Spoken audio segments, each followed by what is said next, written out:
You've learned how to make decisions. Now you need to understand what threatens them. Risk isn't a bureaucratic exercise. For an entrepreneur, it's the difference between momentum and collapse. There's a myth that founders thrive on danger. In reality, the successful ones avoid unnecessary risk with almost obsessive discipline. They move quickly, not because they're reckless, but because they've stripped uncertainty down to something manageable. In this lesson, you'll learn how to quantify exposure, identify hidden failure points, and remove the guesswork so you can act with speed and conviction, not fear. Let's clear the fog. Risk isn't the same as recklessness. Recklessness is gambling because you feel optimistic. Calculated risk is choosing a small survivable downside in exchange for a meaningful upside. It's the difference between panic and intention.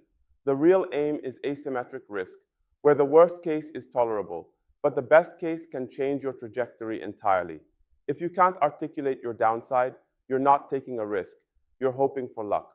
To avoid that trap, we need a shared language for sizing danger properly, so decisions stop relying on vibes. The risk matrix works because it forces your brain to stop catastrophizing and start categorizing. Draw the grid. Probability on one axis, impact on the other. Low probability, low impact. Let it go. Don't waste precious attention. High probability, but low impact. Build systems so these recurring annoyances don't drain your time. Low probability, but high impact. Transfer or insure against it. Your business shouldn't hinge on luck. High probability and high impact, that's the quadrant where plans must change. Most founders fear the wrong things, and this matrix helps keep your focus on the dangers that actually matter. Not all risks behave the same, and failing to distinguish them creates blind spots. Market risk asks the unforgiving question, does anyone want this? Product risk challenges whether you can deliver what you're promising. Financial risk asks whether you have enough fuel to reach safety. Team risk touches the human fragility inside every startup. Execution risk examines whether you can move fast enough to win. Investors panic at market risk because no one can fix no demand, but they're comfortable with execution risk because it's solvable. Knowing which category your biggest threat belongs to immediately clarifies your priorities. Jeff Bezos's one-way versus two-way door model is one of the clearest thinking tools founders can use. One-way doors represent decisions you can't easily undo. Equity deals, long leases, major hires. Step through carefully. Two-way doors are experiments, pricing tweaks, landing pages, creative variations. They're reversible, so speed matters more than precision. But many entrepreneurs freeze, treating reversible decisions as permanent ones, burning days analyzing something they could test in an afternoon. Knowing which type of door you're facing unlocks momentum and protects you from unnecessary stress. First-order thinking asks, what happens immediately? Second-order thinking asks, and then what happens because of that? Cutting support may save money now, but may quietly trigger churn. Churn leads to bad reviews, which repel talent and partnerships.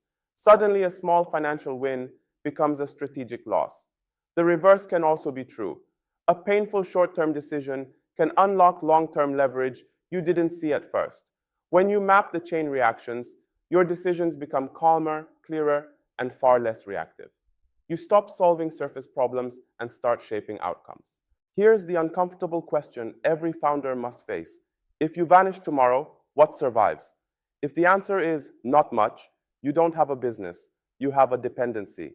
Single points of failure, whether you, a star engineer, or your biggest client, create silent fragility. Documentation spreads knowledge.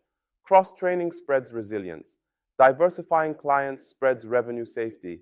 A scalable business can operate without any one person being the linchpin.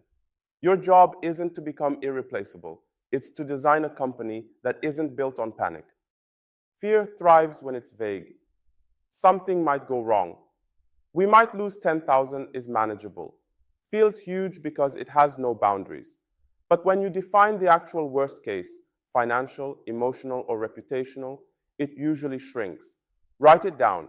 Put a number on it. Ask yourself whether the business can take that hit and keep moving. If the answer is yes, the fear becomes manageable. If the answer is no, cap the downside before acting. Once the worst case is clear and survivable, the best case becomes far easier to pursue aggressively and confidently. The risk no one talks about is the risk of staying still. Inaction feels safe because nothing breaks today, but it quietly costs you momentum, market share, and reputation. While you wait for clarity, competitors launch imperfect versions and win anyway. Technology shifts, customer habits evolve, and the window narrows. Opportunity cost compounds just like interest, but in the wrong direction. Measuring the cost of waiting forces you to see inaction as an active, risky choice, not a neutral one. Every founder has a personal thermostat for risk, and ignoring yours leads to burnout or paralysis. A decision that makes sense on paper might feel unbearable emotionally, and in partnerships, mismatched risk appetite can quietly poison relationships. One person wants to protect stability while the other wants to accelerate. Talk about risk preferences before big decisions appear.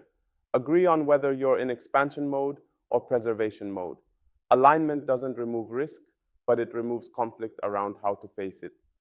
Risk isn't about being fearless, it's about being informed. The risk matrix helps you focus energy on what truly matters. One-way and two-way doors help you choose when to move fast or slow. Second-order thinking protects you from unintended consequences. And remembering the risks of inaction keeps you from stalling. Now that you can identify and measure threats clearly, the next step is learning how to neutralize them. We'll walk through practical mitigation tools so you can move with confidence instead of caution.